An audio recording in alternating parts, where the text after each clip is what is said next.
Welcome back to our channel. Today, we're diving deep into one of the greatest mysteries of all time, the fate of the lost tribes of Israel. What really happened to these ancient tribes after their disappearance? Were they completely lost to history, or have they survived, hidden in plain sight among the nations? In this video, we'll explore fascinating clues from the Bible, dig into archaeological discoveries, unravel ancient legends, and examine genetic evidence that might just reveal where these tribes ended up. We'll take you on a journey from the deserts of the Middle East to the mountains of India, the plains of Africa, and even the remote corners of China. This is a story that spans continents, cultures, and thousands of years. But there's more to this mystery than just history. The story of the lost tribes is a spiritual journey, a tale of God's promises, hope, and a powerful message of restoration that's relevant for all of us today.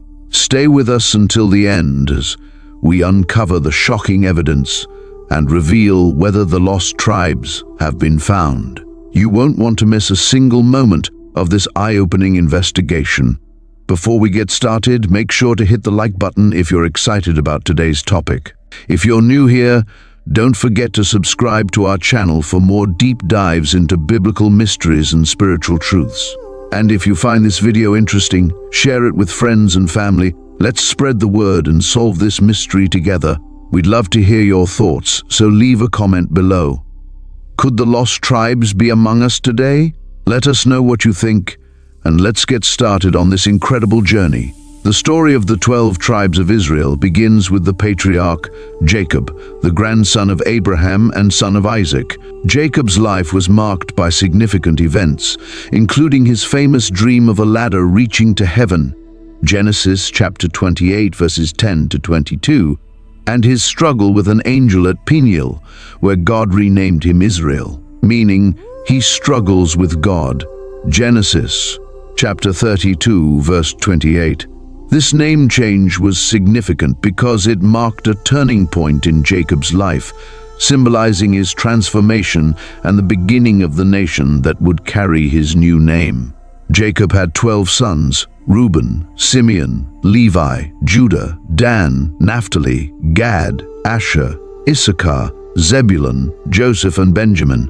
Genesis chapter 35 verses 22 to 26. Each son became the ancestor of one of the tribes of Israel. Together, these tribes formed the backbone of the nation of Israel. They were united under leaders like Moses and Joshua during the wilderness wanderings and the conquest of Canaan. The period of the Judges saw the tribes functioning as a loose confederation, with leaders like Deborah, Gideon, and Samson rising up to deliver Israel from its enemies. However, the real turning point came with the establishment of the monarchy. Under King Saul from the tribe of Benjamin, the tribes began to unite.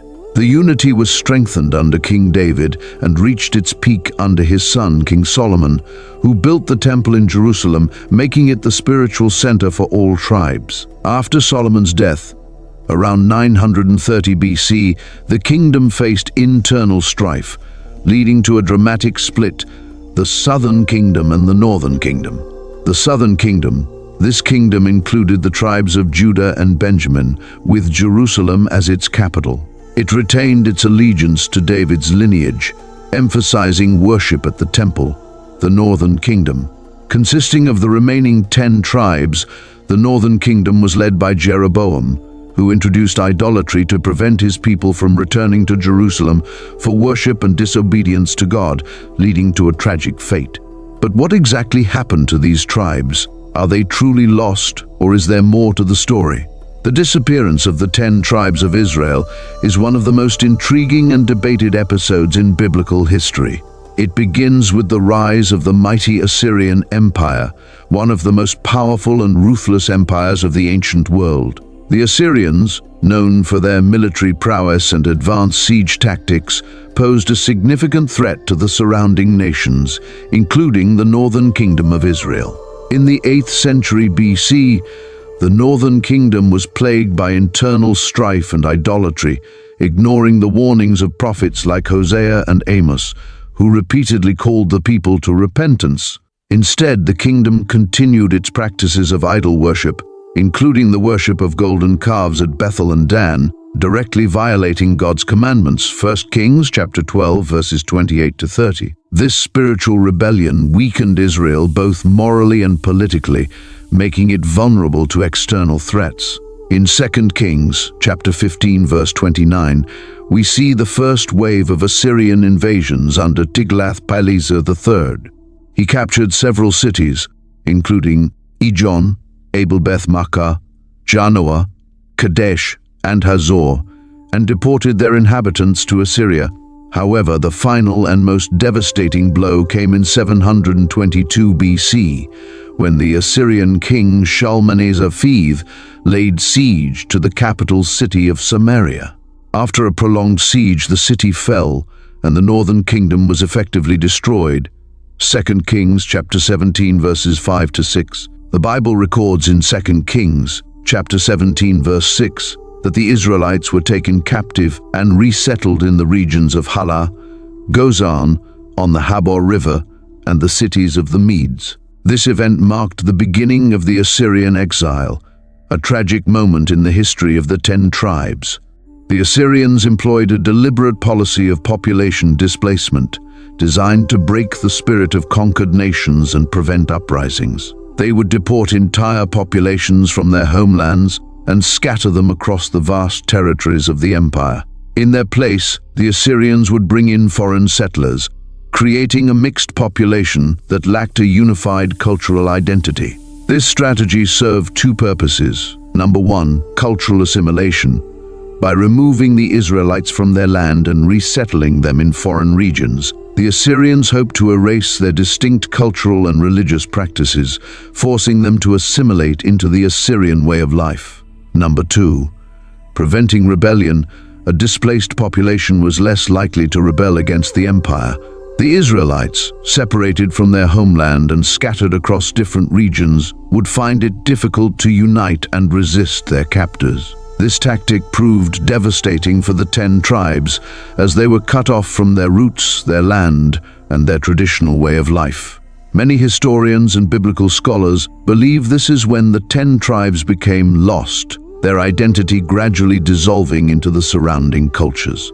The question is, are the tribes truly lost? Over the centuries, various theories have emerged regarding the whereabouts of the lost tribes.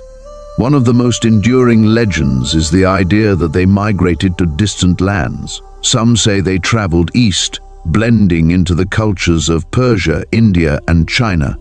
Others suggest they moved westward, possibly influencing European and African civilizations. Some researchers believe that certain groups, like the Pashtuns in Afghanistan, the Igbo in Nigeria, or the Bnei Menashe in India, might be descendants of the lost tribes.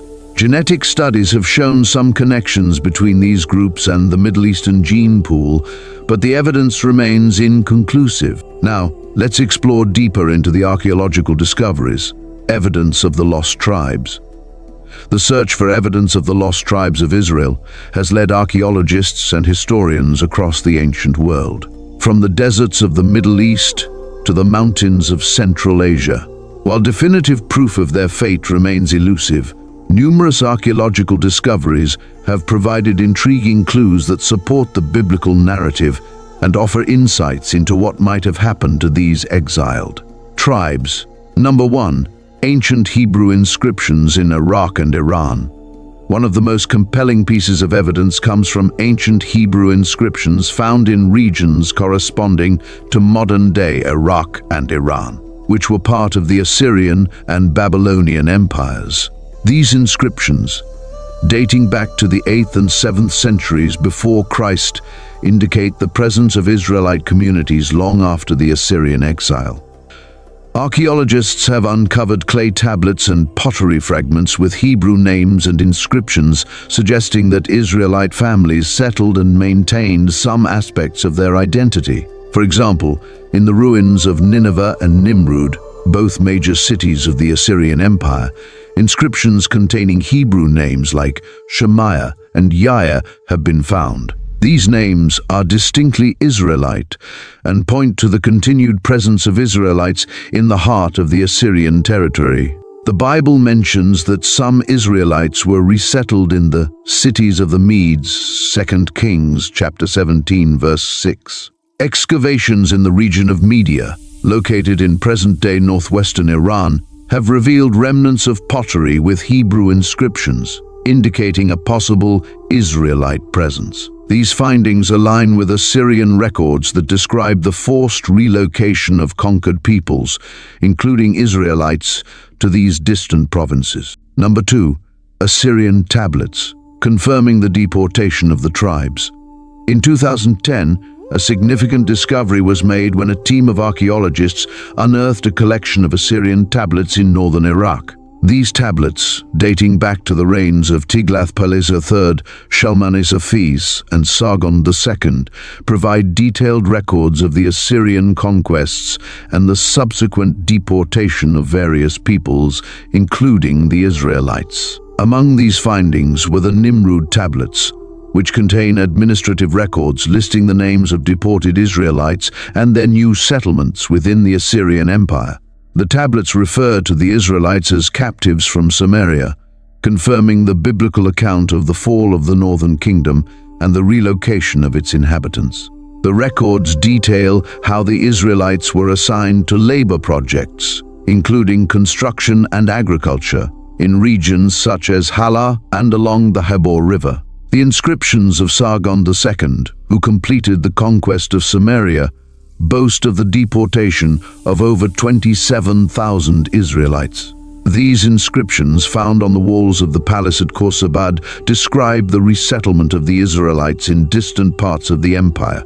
Sargon II's records provide valuable corroboration of the events described in 2 Kings chapter 17, offering a rare glimpse into the fate of the exiled tribes. Number 3. The Samaritan Ostraka, evidence of Israelite remnants in Samaria. While many Israelites were deported, some may have remained in the land and intermingled with foreign settlers brought in by the Assyrians. Archaeological evidence supporting this theory includes the discovery of the Samaritan Ostraka, a collection of ancient pottery shards inscribed with economic records from the 8th century BC. The Ostraka, found at sites like Samaria and Shechem, list Hebrew names and transactions involving grain, oil, and wine. The use of Hebrew script and names suggests that a remnant of the Israelite population remained in the region even after the Assyrian conquest. These Israelites likely intermarried with the new settlers, giving rise to the Samaritan community, which is mentioned in the New Testament. The Samaritans, who consider themselves descendants of the tribes of Ephraim and Manasseh, have preserved their own version of the Pentateuch, the first 5 books of the Bible. The discovery of the Samaritan Ostraka provides tangible evidence that the cultural and religious practices of the Israelites persisted in the region, even as their identity was transformed by the Assyrian exile and the influx of foreign settlers. Number 4. The tomb of the prophet Nahum in Al-Kosh, Iraq.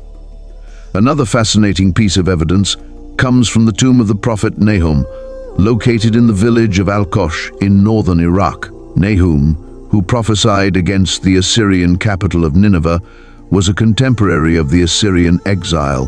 The tomb's location in a historically Jewish village suggests that a community of Israelites may have settled there, possibly descendants of those exiled by the Assyrians. The Jewish community in Al-Kosh, which existed until the mid-20th century, maintained that they were descendants of the exiled tribes.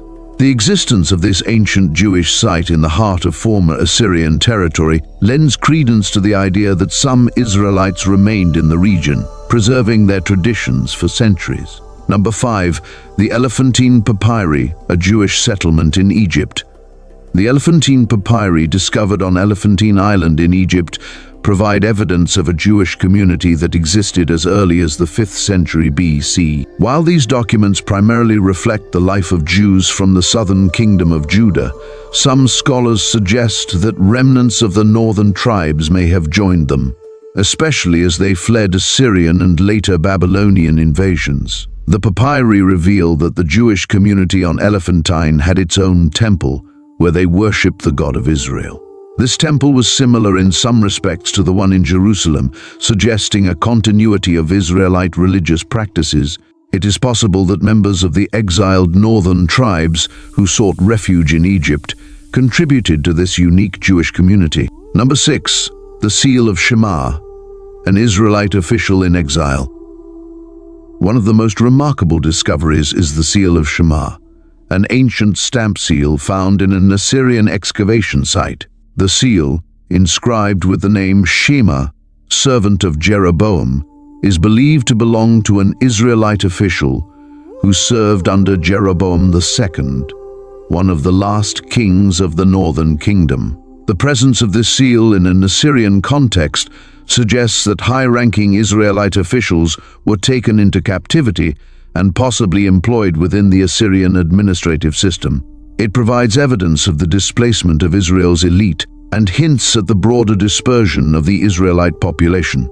The quest to locate the lost tribes of Israel has not only captured the imagination of historians and archaeologists, but has also become a focus of modern genetic research and ethnographic studies. In recent decades, various groups around the world have come forward with claims of descent from the lost tribes, sparking renewed interest in the mystery. While some of these claims are rooted in ancient traditions, others are supported by emerging genetic evidence, yet the debate remains far from settled. Number 1. The Beta Israel of Ethiopia, descendants of the tribe of Dan.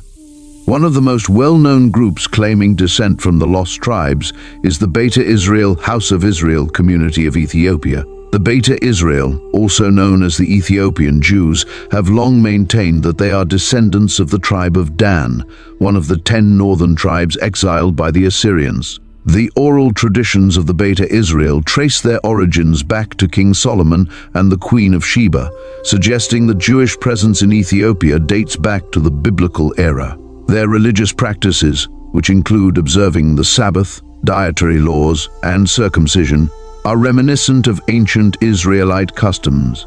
The Beta Israel also maintained their own version of the Torah, written in Ge'ez, an ancient Ethiopian script, which further supports their claim of a distinct Jewish heritage.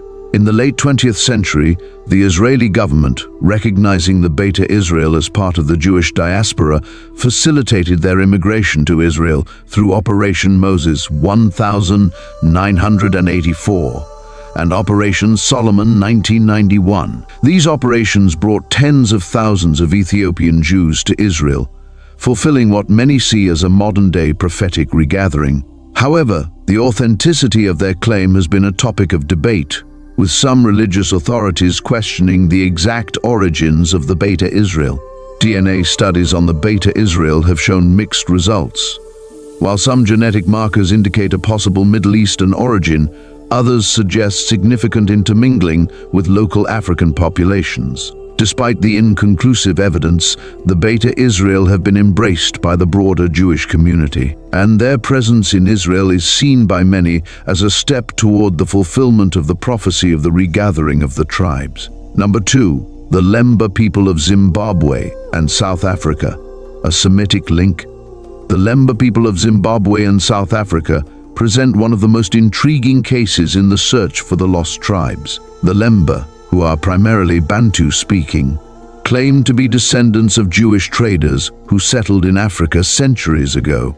According to their oral traditions, they trace their lineage back to ancient Israel, specifically the tribe of Levi. The Lemba observe several customs that are distinctly Jewish, including circumcision, the kosher dietary laws, they do not eat pork, and the ritual slaughter of animals. They also have a tradition of wearing the Star of David and claim to have brought a sacred object resembling the Ark of the Covenant to Africa. Genetic testing conducted in the late 20th and early 21st centuries revealed that a significant portion of Lemba men, particularly those from the Buba clan, the priestly clan, carry the Cohen modal haplotype CMH. This genetic marker is associated with the Kohanim, the Jewish priestly class traditionally believed to be descendants of Aaron, the brother of Moses. The presence of the CMH among the Lemba provides strong evidence of a Semitic ancestry, supporting their claim of descent from ancient Israelites. possibly the tribe of Levi. While the genetic evidence is compelling, the exact origins of the Lemba remain debated. Some researchers argue that the Lemba's Jewish customs could have been adopted through interactions with Arab or Jewish traders rather than direct descent from the lost tribes. Nevertheless, the Lemba's case remains one of the most convincing examples of a community with potential Israelite roots. Number 3, the Bnei Menashe of India, the tribe of Manasseh. The Bnei Menashe, a group from the northeastern states of India, Manipur and Mizoram, claim descent from the tribe of Manasseh, one of the two sons of Joseph. Their traditions and religious practices bear a striking resemblance to those of ancient Israel. The Bnei Menashe believe that their ancestors were exiled from Israel by the Assyrians and eventually migrated through Persia, Afghanistan, Tibet, and China before settling in India. Their customs include observing the Sabbath, celebrating Jewish festivals such as Passover, and following kosher dietary laws. The Bnei Menashe also have a tradition of reciting a song that recounts their journey from the land of Israel, which they claim was passed down through generations. In 2005, the Israeli chief rabbinate formally recognized the Bnei Menashe as descendants of Israel, allowing them to make Aliyah immigrate to Israel under the law of return. Thousands of Bnei Menashe have since moved to Israel, where they have undergone a process of conversion and integration into the Jewish community. Genetic studies on the Bnei Menashe have yielded inconclusive results. While there are indications of Middle Eastern genetic markers, the majority of their DNA aligns with local Indian populations. Despite this, their cultural and religious practices, combined with their strong oral traditions, have led many to accept their claim of descent from the tribe of Manasseh. Number 4. The Pashtuns of Afghanistan and Pakistan. Lost tribe or cultural myth? The Pashtuns, also known as Pathans, are a large ethnic group in Afghanistan and Pakistan who have long claimed to be descended from the lost tribes of Israel, particularly the tribe of Ephraim. The Pashtuns observe a set of customs known as the Pashtunwali, which bear similarities to ancient Israelite laws. These include circumcision on the 8th day, a tradition of hospitality, and a strict code of honor. Many Pashtun tribes have names that resemble those of the lost tribes, such as the Yusufzai, sons of Joseph.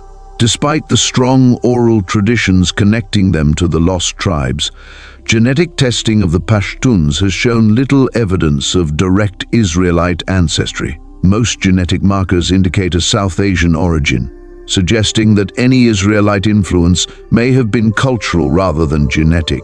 Nonetheless, the Pashtun claim remains a topic of fascination, especially among researchers studying ancient migration patterns. Number 5. Genetic research, a double-edged sword. In the modern search for the lost tribes, DNA testing has become a valuable tool. Geneticists have conducted studies on various groups claiming Israelite descent, looking for markers associated with the ancient Jewish population. While some results have been promising, the evidence is often mixed and subject to interpretation. In some cases, genetic testing has revealed markers consistent with a Middle Eastern origin, supporting the idea that these groups may have ancient Israelite roots. However, the complexity of human migration and intermarriage over thousands of years makes it difficult to draw definitive conclusions. One of the main challenges in using genetic evidence is distinguishing between ancient Israelite ancestry and later Jewish or Semitic influences. Many groups that claim descent from the lost tribes may have adopted Jewish customs and intermarried with Jewish or Semitic populations during their migrations, complicating the genetic picture. The modern search for the lost tribes of Israel is a story of cultural preservation, faith, and scientific inquiry. While the evidence remains inconclusive, the claims of groups like the Beta Israel, Lemba, Bnei Menashe, and Pashtuns provide intriguing possibilities that cannot be easily dismissed. The renewed interest in these communities, fueled by advances in DNA testing and historical research, suggests that the mystery of the lost tribes may be closer to being solved than ever before. As new discoveries are made and more communities come forward, the search continues. Will the lost tribes be found? And will their descendants be fully restored to the people of Israel? Only time will tell. But the ongoing quest serves as a powerful reminder of the enduring legacy of the ancient Israelites and their place in the unfolding story of history. The question of whether the lost tribes of Israel will be restored is not just a matter of historical curiosity, it's also deeply intertwined with biblical prophecy and eschatology. Throughout the scriptures, God makes promises about the future of his people, including the return of the scattered tribes and the restoration of Israel as a united nation. These prophecies have been a source of hope and inspiration for centuries, particularly among Jewish and Christian believers who see them as evidence of God's enduring covenant with Israel. One of the most compelling prophecies regarding the return of the lost tribes is found in Ezekiel, chapter 37, verses 21 to 22. Here, God declares through the prophet Ezekiel, "I will take the Israelites out of the nations where they have gone. I will gather them from all around and bring them back into their own land.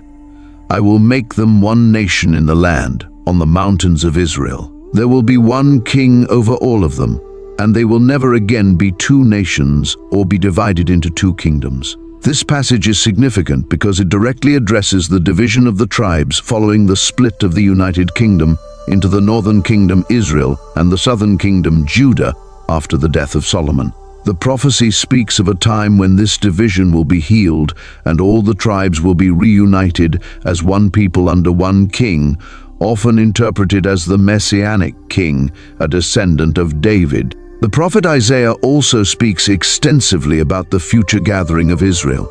In Isaiah chapter 11, verses 11 to 12, it is written, "In that day the Lord will reach out his hand a second time to reclaim the remnant that is left of his people from Assyria, from Egypt, from Pathros, from Cush, from Elam, from Shinar, from Hamath, and from the islands of the sea.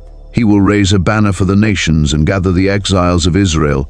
He will assemble the scattered people of Judah from the four corners of the earth." This prophecy highlights several key elements. The mention of a second time suggests that this gathering will be different from the first return of the Jews from Babylonian exile. It implies a more comprehensive regathering of all Israelites, including the lost tribes, from every corner of the earth.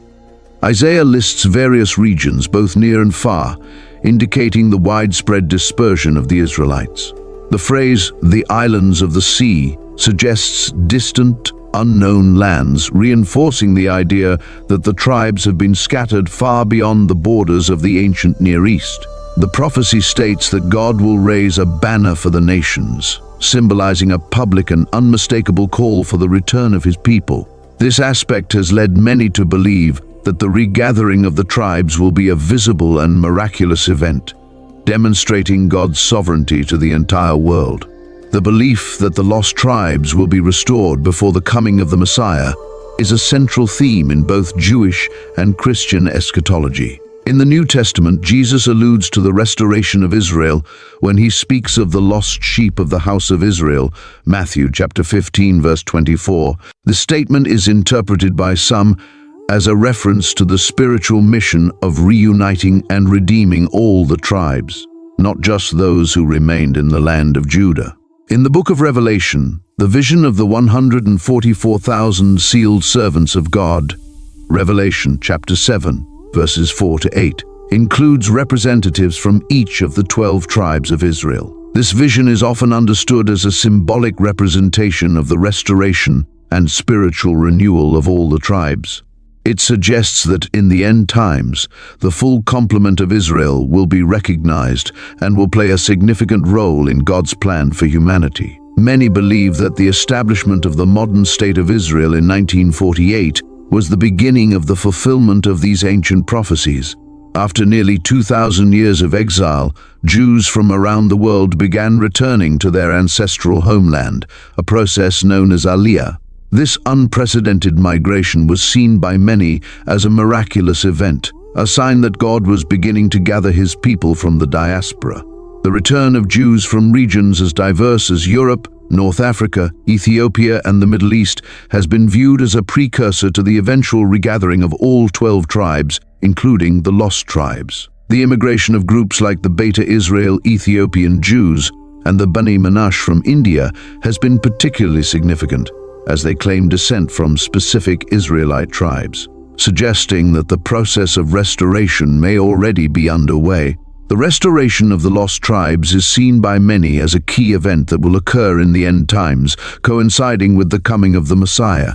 In Jeremiah, chapter 31, verses 8 to 10, God declares, "See, I will bring them from the land of the north, and gather them from the ends of the earth. Among them will be the blind and the lame, expectant mothers and women in labor.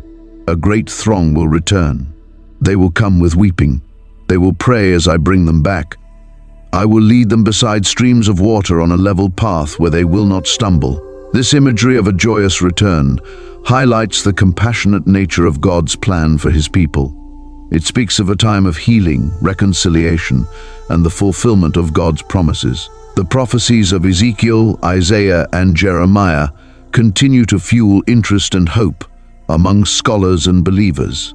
Whether viewed through the lens of archaeology, genetics, or divine providence, the search for the lost tribes remains a powerful reminder of God's unchanging covenant with Israel and his promise to restore his people. As we look to the future, the question remains, are we witnessing the first stages of this prophetic fulfillment? Will the scattered descendants of the 10 tribes be found and brought back to their ancestral home? Only time will tell, but the scriptures assure us that God's plan for the restoration of Israel is certain and will be revealed in his appointed time. So, have the lost tribes been found? The answer is not entirely clear. While there are many intriguing clues and possible connections, the mystery is far from solved. Perhaps the true answer lies not in physical evidence alone, but in the unfolding of God's divine plan as prophesied in the Bible. What do you think? Are the lost tribes still out there waiting to be rediscovered, or have they already been found, hidden in plain sight among the nations? Let us know your thoughts in the comments below. Don't forget to like, share, and subscribe to our channel for more explorations of biblical mysteries and truths. Thank you for watching, and God bless you.